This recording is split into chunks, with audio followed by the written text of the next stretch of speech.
ഞാൻ യാദൃച്ഛികമായിട്ട് TV കാണുകയായിരുന്നു. വെച്ചപ്പോൾ ഓണായത് മനോരമ ചാനലായിരുന്നു. രസകരമായ രംഗം ഞാൻ കണ്ടു. തൃശ്ശൂർ MP-യുടെ ഒരു പ്രസംഗം കാണുകയാണ്. ആരെല്ലാം കണ്ടു എന്ന് എനിക്കറിയില്ല. അദ്ദേഹം എയിംസിനെ പറ്റി പറയുകയായിരുന്നു. എയിംസ്, ആ എയിംസിന്റെ കേന്ദ്രമായി കേരളത്തിൽ എവിടെയെങ്കിലും ഒന്നുണ്ടാകുമെന്ന് എല്ലാവരോടും അദ്ദേഹം പറയുകയായിരുന്നു. എയിംസ് വരുമെന്ന് അദ്ദേഹം ഇപ്പോഴും പറഞ്ഞു.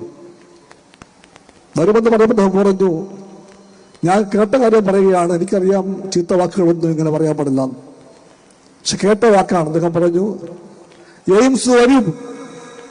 നാടകീയമായി അദ്ദേഹം കൈയ്യറിയിട്ട് പറഞ്ഞു, മറ്റേ മോനെ.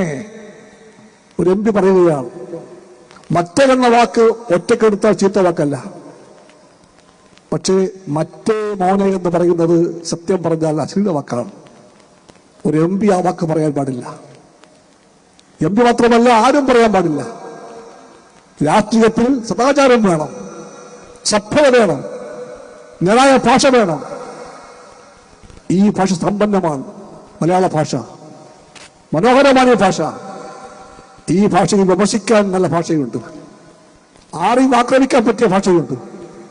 അതെല്ലാം ഉണ്ടായിരിക്കെ ഭാരതീയ പൈതൃകത്തിന്റെ എല്ലാ മൂല്യങ്ങളെയും മുറുകെ പിടിക്കുന്നത് പറയുന്ന ഒരു പാർട്ടിയുടെ MP പറയുകയാണ്, എടാ മറ്റേ മോനെ എന്ന്.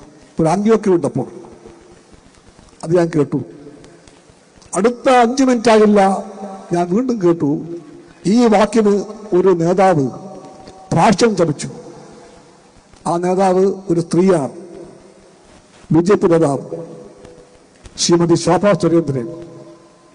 അവരോട് ചോദിച്ചു, ഒരു MP-ക്ക് ഈ ഭാഷ പറയാമോ എന്ന്. ഇതെല്ലാം ഞാൻ കണ്ടത് കൈരളിയിലൊന്നുമല്ല കേട്ടോ, മനോരമയിലാണ്. ഈ ചോദ്യത്തോട്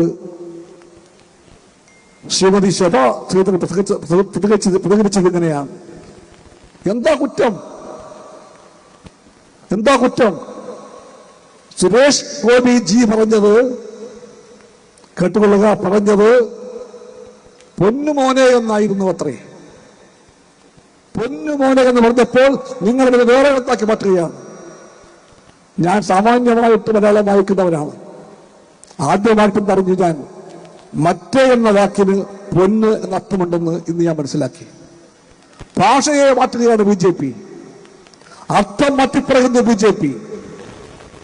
അതിനുവേണ്ടി രാഷ്ട്രീയത്തിന്റെയും സാമൂഹ്യ മതത്തിന്റെയും എല്ലാ നിലവാരങ്ങളെയും താഴ്ത്തിക്കെട്ടുകയാണ് BJP.